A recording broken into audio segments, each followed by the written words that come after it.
Tonight, a system under strain. A new report details what's behind the dramatic rise in complaints by Ontario hospital patients.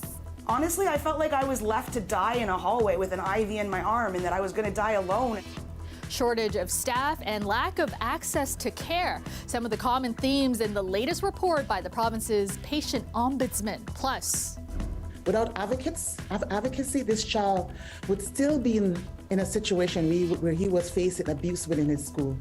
3 staff members of a Toronto school are put on home assignment as the TDSB investigates after the mother of a young boy says he was subjected to anti-Black racism and inhumane treatment. And this might be sort of a black eye on the administration of justice.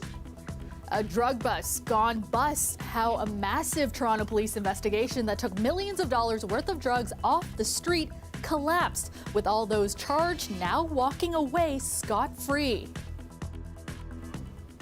Good evening, I'm Kelda Yoon. Staffing shortages in hospitals and long-term care homes is at the root of a growing number of complaints from patients in Ontario. Now that's according to a report out tonight from the province's patient ombudsman. Our Queen's Park reporter Mike Crawley has the details. Honestly, I felt like I was left to die in a hallway with an IV in my arm. Emily Wright felt the direct impact of short staffing in a hospital. Nurses are heroes and they're doing everything they can to make sure that they're giving patients the best care. But they're overwhelmed and overworked, and I felt like I wasn't able to get the kind of attention that I required when there was only one nurse for over 60 patients. What Wright went through is anything but unique. Anytime I tried to approach a nurse, they would either walk away from me or completely dismiss me. One of the worst experiences I have ever had in an emergency room. Their stories are part of a trend seen in hospitals across Ontario as the stresses of the pandemic workload have got the system fraying at its edges. The province's patient ombudsman reports that complaints about hospital staff showing a lack of caring, courtesy or respect are up by 43%. This report really is highlighting the strain that the system is under and the impact it's having on the patients, the residents, caregivers, and healthcare providers in general. The Ombudsman draws a connection between the rise in complaints and staffing shortages. His report acknowledges that healthcare workers have been working hard in difficult circumstances for a long time. We're not in the naming, blaming, and shaming business. We really want to be providing information and insight based on complaints that will help healthcare providers to do their jobs better. One of those insights, the Ombudsman says hospitals could make things smoother for patients by doing a better job of telling them what's actually going on in emergency rooms. Communications is fundamental. We just can't let that fall. We can't let that fall down. Order. The government's response to the rise in hospital complaints? We have 30,000 nurses in our colleges and universities being trained to get into the field. That's what we're doing. It feels like the Twilight Zone in here. I don't know where this premier and who he's talking to, but he isn't talking to Ontarians. The patient ombudsman says the pandemic's effects on the healthcare system have not gone away, and with staffing shortages and long wait times still happening, he predicts the complaints about hospitals will keep on coming. Mike Crawley, CBC News, Toronto. It's been nearly 3 years since COVID-19 was declared a pandemic, and Ontario's chief medical officer stressing the need to be prepared for the next one, not if, but when it comes. Dr. Kieran Moore released his annual report today, calling for an end to the boom and bust cycle of funding, where investments in public health are increased following major events, but taper off as time passes and the event fades from memory. Dale Manukduk has this story. Dr. Kieran Moore warns that once COVID-19 passes, complacency can set in, funding can be redirected, and readiness might wane. A new 58-page report asks the question, if another infectious pathogen emerges in the near future, will Ontario be ready? What about in 5, 10, or 20 years from now? Going on to say the risk of serious disease outbreaks and another pandemic is real and growing. I think what the Mpox outbreak showed us is that there are going to be new diseases emerging. There might be old diseases that we haven't thought about for a while that might make a resurgence, and we have to be ready to deal with them. Moore says while Ontario has done well overall, like all jurisdictions, we were largely unprepared for a serious outbreak that would last years. We must learn from this experience. The report stresses the need for Ontario to maintain its investment in public health preparedness, including staffing, testing, and surveillance. When we have to do a vaccine rollout, we know how that's supposed to happen.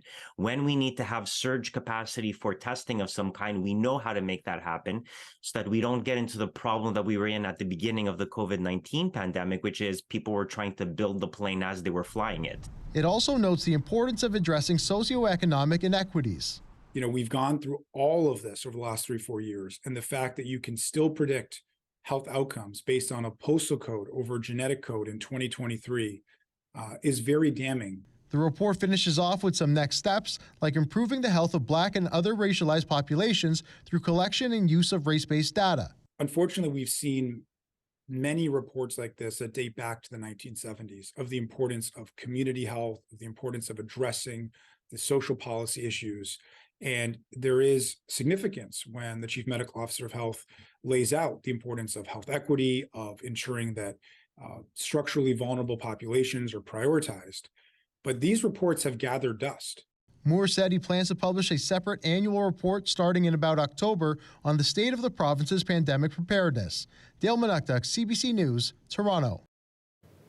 Peel Police announcing tonight an active investigation is underway into online threats made to several high schools in Mississauga and Brampton. Police say last Thursday they were made aware of threats on social media that someone would attend 6 schools this Friday and, quote, shoot them up.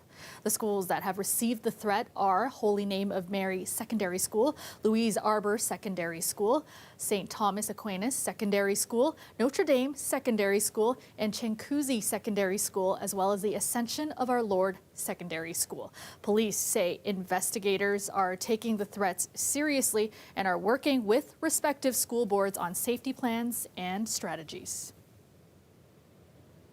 A teacher and the principal and vice principal of a Midtown Toronto school have been put on home assignment as the TDSB investigates allegations of racism. The mother of a 6-year-old Black boy at John Fisher Public School says her son was subjected to racist and inhumane treatment by the teacher and school officials. Tonight, the organization Parents of Black Children says 2 other parents from the school have now also come forward with complaints. Chris Glover has this story. So my son has not had a good experience. A Toronto mother, we're only calling for Rita to protect the identity of her child, alleges her 6-year-old son was the victim of anti-Black racism by his teacher. In the second week of the school year, and he doesn't have the intelligence to do French. He said so many disrespectful things, including saying that, my 6-year-old was obnoxious and unpleasant to be around. Following months of hearing about allegations from her son, the lawyer mother outfitted her first grader with an undercover recorder. This past January, her son was sent to the office one day for hitting another child in class. The mom says it was an accident. My son is recorded being sent in that room. But of course, the principal denied. She won't share her recording with the media, but the group Parents of Black Children, who have been advocating for the mother, took this video of the room the boy was allegedly locked in. That room for me was very triggering. Without advocacy, this child would still be in a situation where he was facing abuse within his school. In a statement, the TDSB says on March 2nd it became aware of reports of serious acts of anti-Black racism at John Fisher Junior Public School. No child should experience what has been reported, and we apologize for the impact it has had on the student and their family. The board says during its investigation, the principal, vice principal, and a teacher have been put on home assignment. The group Parents of Black Children says this incident shows the need for better advocacy and supports for Black families. We will not allow pushback against advocacy to mute or mitigate our support for parents of Black children. Today, it's launching a framework calling for advocates like them not to be ignored. They also want an inquiry into how school boards treat instances of reported racism. It needs a lot of support to be able to trust the school environment again. And of course, this will take time. Farida is grateful for the support she's been receiving, but says the school should have been listening to her concerns from the beginning. Chris Glover, CBC News, Toronto. Just a further note on this story, CBC News was contacted by a parent whose child attends John Fisher Junior Public School, expressing their support for the school staff. Ian Cooper shared a letter with us that he wrote to the school board, which reads, in part, "It's such a shocking injustice to hear a public airing of incendiary allegations leveled against these three individuals after observing on a daily basis their devotion to creating a caring and inclusive environment for this community and its children.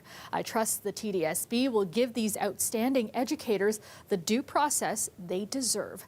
Over 60 parents have signed a petition in support of the school staff. Let's go to meteorologist Colette Kennedy now with a first check on your forecast. And Colette, really nice to see so much sun out earlier. Those winds, though, pretty gusty. Yeah, the winds were really something, but you're quite right. It is good for the soul to have all that sunshine and really bright sunshine, right? Blue sky. We got to deal with that through the day, but we had to take it with these winds and looking at some of the stronger gusts, and certainly with some of them going over 60 kilometers an hour. Boy, that could really make it feel cool if you weren't in that sunshine, you were in the shade, or once the sun went down. So that's kind of what we were contending with. The daytime highs, you know, the temperature in Toronto in the afternoon just fluctuated 0, 1, 0, 1, and that kind of thing. The milder spot, obviously, winds are at 5, and Ottawa not even making it above freezing at -2 for the high. Now, as we go through the overnight, notice some of this cloud trying to build in here. That was over in eastern Ontario with some of the flurry activity, and it's pushing back westward. You still stay in the clear through southwestern Ontario and mostly in the Golden Horseshoe, but we will have some increasing cloudiness, and we'll see more clouds then into tomorrow as well. So looking for a mix of sun and cloud, whereas you'll have more sunshine becoming just partly cloudy later in the day for Windsor. -5 overnight tonight, feeling like -13, and Kelda the high tomorrow, 2 degrees. Great. Thanks so much, Colette. A fifth man has been charged in connection with the 2021 attack on Elnaz Hajtamiri. The 37-year-old Hajtamiri is still missing after being abducted from a home in Wasaga Beach in January of 2022. Now, this latest arrest is in connection with the separate incident less than a month earlier in which Hajtamiri was beaten with a frying pan in an underground parking garage in Richmond Hill. 25-year-old Akash Rana of BC has been charged with aggravated assault and conspiracy to commit an indictable offense. He's due to appear in a Newmarket court on Thursday. Now, 4 other people have already been arrested in connection with that attack. It was dubbed the largest international drug takedown in the history of the Toronto Police Service. Called Project Breeza, the investigation resulted in millions of dollars in drugs being taken off the streets and almost 24 people arrested. But now all those who were charged are walking away scot-free. The case dropped after it collapsed in court suddenly. Ali Shiasan looks at why. It was a massive drug bust, the largest Toronto has ever seen. $61 million worth of contraband seized. The size and scope of this investigation in terms of drugs seized and potential harm caused has never been seen before in the history of our service. 20 people were arrested in what was billed as a major takedown of a major international drug smuggling ring. But fast forward to this week, and the Project Breeza drug bust went bust in a Toronto courtroom. Defense lawyer Greg Lafontaine, representing one of the accused, told us, quote, "The Crown indicated that the charges were being stayed as a result of a combination of witness issues, disclosure issues, and delays in the progress of the proceedings." This might be sort of a black eye on the administration of justice. Trevin David is not affiliated with this case, but as a longtime defense attorney representing people facing drug trafficking charges, he knows this is hard to come back from. Whether or not this large-scale criminal enterprise, whether it was or wasn't, ultimately will never be determined because this case will likely never see the light of day.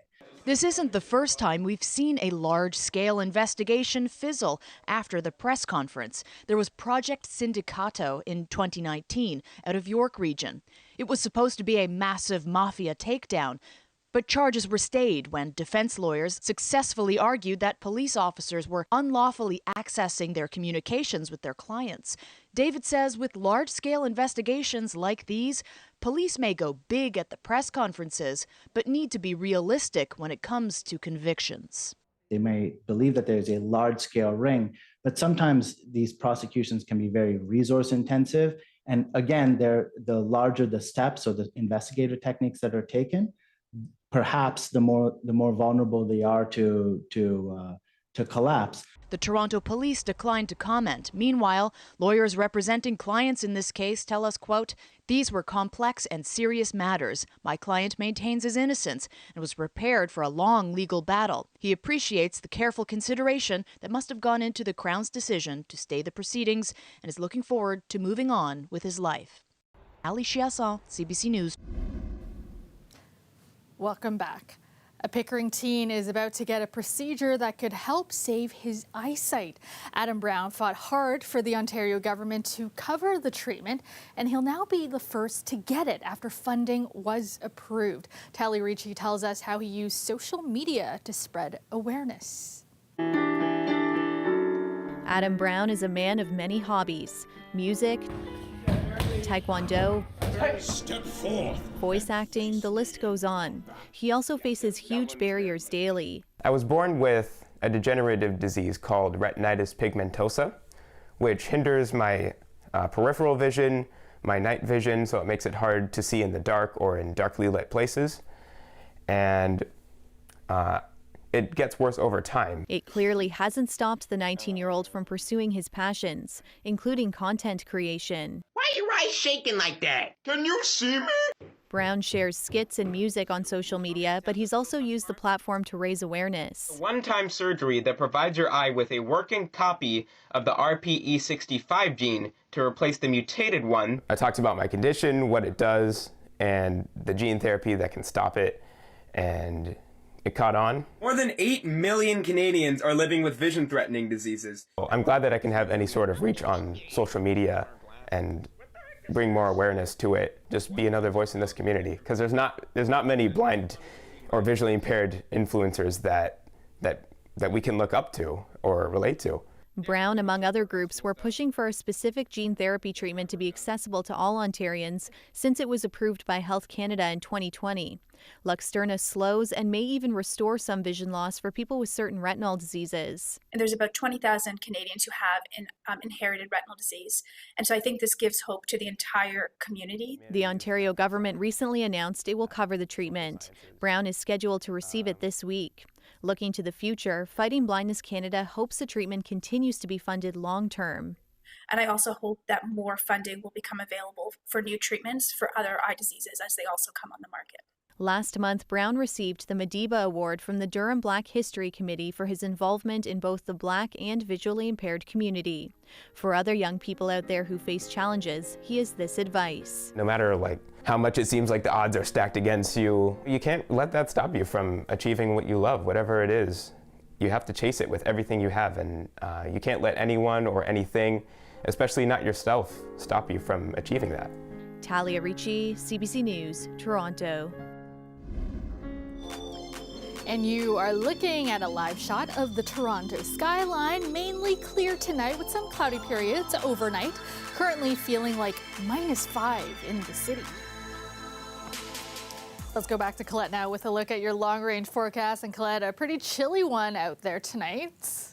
Yeah, especially where we've got the clear skies, right? We are looking at those temperatures really dipping down, and then we still have to factor in these winds. And so some cool wind chills tonight and for tomorrow morning. Also, notice those clouds. You know, we've had those in eastern Ontario, and they've just been kind of creeping back westward. A little unusual to have it move east to west instead of west to east in terms of the weather pattern, but that's what's been happening. And so we'll see a little more cloud through the overnight, but more so you'll notice more of a mix of sun and cloud, kind of variable skies through the day for the Golden Horseshoe as we get into Wednesday, whereas you'll have quite a bit of sun, that ridge still holding on there in southwestern Ontario, and then towards the later afternoon or early evening hours, then some cloud building. Windsor, Leamington, over towards Chatham, Kent, you'll see a bit of a difference, but it's going to be a pretty bright day there. For Wednesday, Thursday, more cloud all around, but still somewhat variable. There's still going to be some sunshine in there as well, and the winds won't be as strong. So we're going to be dealing with these for tonight and also dealing with these stronger winds even for early tomorrow morning. So notice as I put the gusts here and put the map in motion, you see 8 a.m. still some stronger ones, 40 to 50 kilometers an hour. And then into the afternoon, other than around Sarnia, we do really get into that improvement. So it is going to feel better, especially as that temperature climbs above the freezing mark into the afternoon hours. But tomorrow morning, feeling like around -12, never mind what it says on the thermometer. That's going to be your feels like temperature there. And for the Golden Horseshoe, again, a wind chill value around -12 to -13 in terms of how it will feel. A little bit cooler there for those of you, Newmarket, Markham, Aurora, through those regions where the overnight low is going to be just a little bit chillier. So here we go. Wednesday, 2 degrees for that daytime high, mix of sun and cloud. Thursday, similar conditions. There is a system pushing towards us by Friday. The model's not completely in agreement with this one, but it really looks like it's probably around a 5 centimeter or less. But I'll keep an eye on that for you. And also it is this weekend. Hey, we get to talk daylight savings time. So we've got our sun setting right now just before 6:15. And by the time we do that, then it's going to be, around 7:15, Kelda. Sounds good to me. Thanks so much. Finally tonight, it's not every day that kids get to meet a real-life astronaut, but that's exactly what happened today for the kids at the Malvern Family Resource Center when Chris Hadfield stopped by. Hello.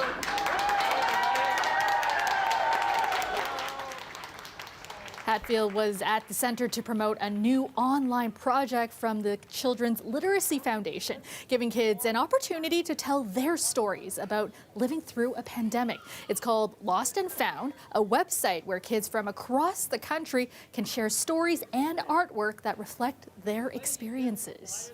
Getting them to express it can be hugely informative and also kind of good for the kid to learn how to tell stories. Just normalizing feelings and talking about emotions and where they're at in life, I think that's really important.